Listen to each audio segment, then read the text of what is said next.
Ateşin son bulmaz. Seni o kadar sevsem kimsenin ruhu duymaz. Kimse ruhumda durmaz. Beni koysan bir sandığa, sadece sen açabilsen, yüreğimi sen okusan, kitap olsam gül olsam, kitabımda gül olsam.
Senden öteye gitmez, senden sonra hiç bitmez. İnan, inan, inan, yemin olsun gün doğsun.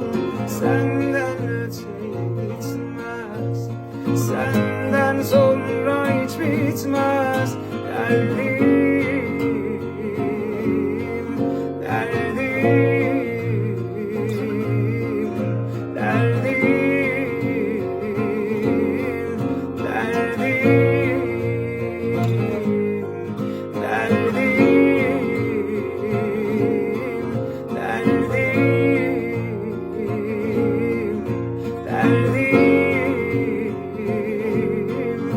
derdim.